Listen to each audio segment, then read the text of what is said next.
Are you ready? Yeah, I'm good. Oh, for real? Yeah, good. All right. I'm not ready, actually.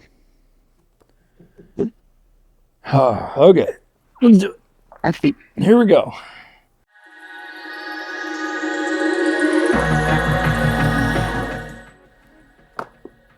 Emerald Water Anglers Fly Fishing Report,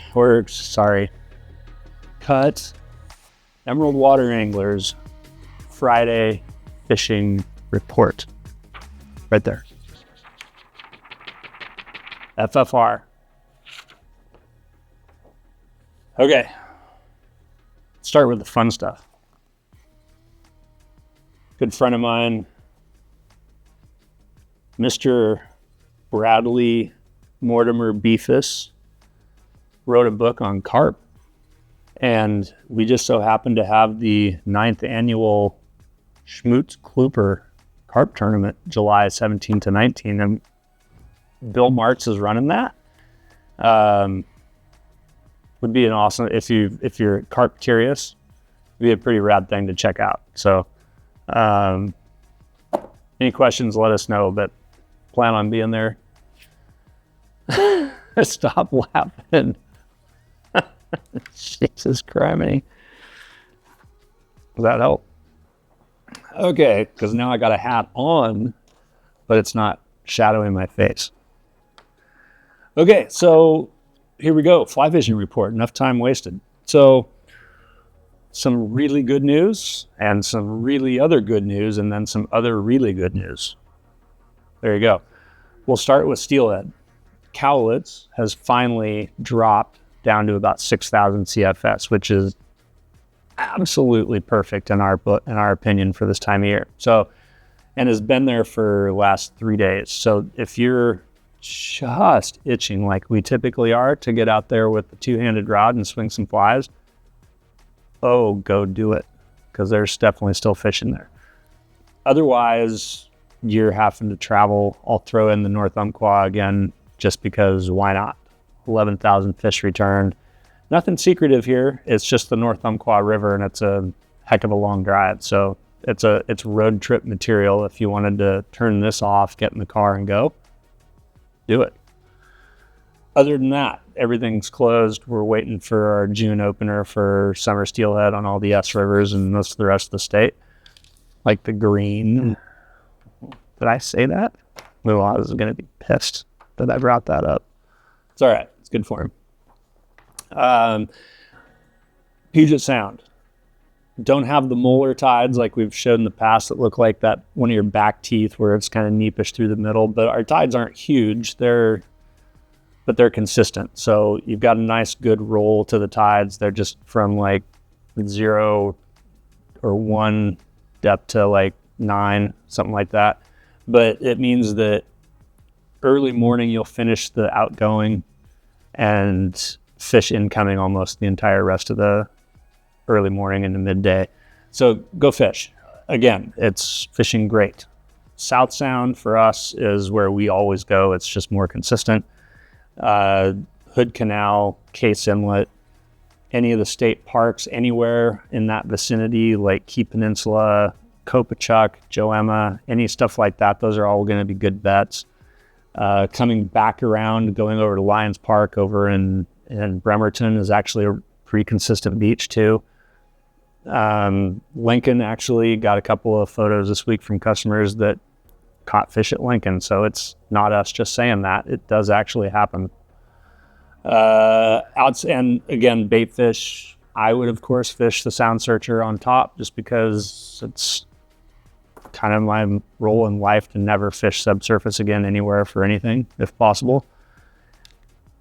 But you could do bait fish if you felt like you had to. There you go. For those who know me, you can read the body language and determine if that's sarcasm or not.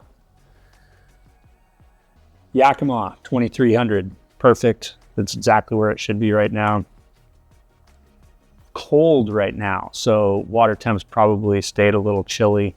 probably still seeing March browns on a day like this. PMDs if you get the sun and it warms up. By the weekend, actually, we've got pretty warm temps, supposed to be mid 60s. So I would say yak would be a really good option right now. And I would come fully prepped with PMDs, March browns, streamers, lightning bugs, any of the things that are going to represent any of those 4 or 5 insects that I would expect to see on a day over there. So questions on that in more detail, just give us a shout. Happy to do it. Happy to chat with you about it. The lesson for the day that I wanted to just kind of talk to people about so that you kind of better understand why when we talk about the yak and being very specific about flies, and when we talk about the snoqualmie, which the snoqualmie, I forgot about that one's at like 1,300. It bumped with the rain we got a little higher than what we'd really want to see or where we'd really want to be out there on it. So I'd probably just go fish the sound or head a little further to the yak. There's 3 primary types of rivers that you need to be aware of. Can't even read that. Tailwater, Freestone, and Spring Creek. Okay, so tailwaters are dammed. I might have spelled that wrong. Sorry. Or not. So the thing about tailwaters, Trout Unlimited did a book, it's probably 25 years ago now, America's 100 best trout streams. And I think 87 of them were tailwaters, dam-controlled rivers. It just controls the flow enough that it allows biomass to build up and be extraordinarily abundant in those watersheds, which then creates the habitat for trout to thrive, get bigger, live in larger numbers. So if you go around the country, you talk about Farmington, the Delaware, the Gunnison, the Green, the Yakima, the Mackenzie down in Oregon. Just the San Juan in New Mexico, almost any of those watersheds around the country that are rather notorious, a bunch of them, if not all of them, are tailwaters, the white. So there's a reason for that. They build consistency in their flow and have that protected flow that all that biomass, like I said, just can support big trout and big trout populations. So there you go.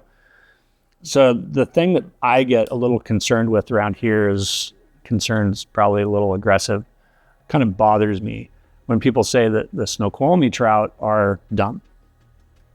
They're not dumb.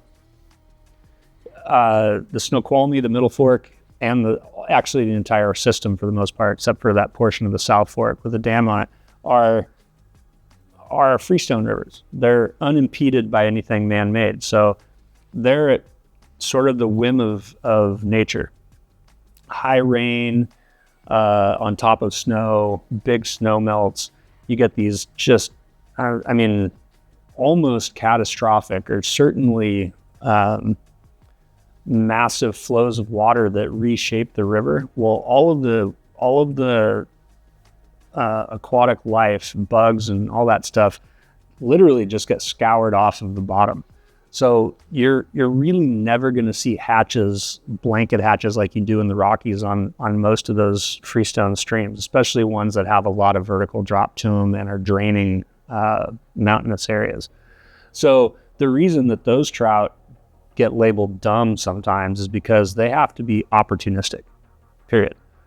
They don't have the luxury of this rock being here for eternity because the water never gets to a place where it'll displace it. Unlike the Yakima, I'll just use the Yakima because they're sister rivers. They don't have that luxury. So basically, one day they go from living in a tiny little condo, and we get a huge rain on top of snow in the late winter or in late fall, and now they go to living in this mansion, this humongous watershed. They're sitting behind Christmas trees at Remlinger Farm because the river blows its banks, and they'd have to try to re-navigate their way back into the river, into the watershed. So those fish, when water temps start to get to a place where they're they realize that bugs are around, starting to emerge and stuff like that. They don't have this huge amount of insects coming off the bottom for them to just be selective and be like, no. Oh yeah. No, they don't have that. They see something that looks like a bug, they have to go eat it because they just have that much of a limited resource to feed from. So that's good for a number of reasons for fly anglers, because what it means is those trying to hone their skills on presentation and setting the hook on dry flies, it means that you get fish that aren't quite as educated as they are in the Yakima, where, you know, the window of time where the yak fish are going to see like blue-winged olives is maybe they might see them for 6 or 8 weeks or 2 months, 10 weeks, right?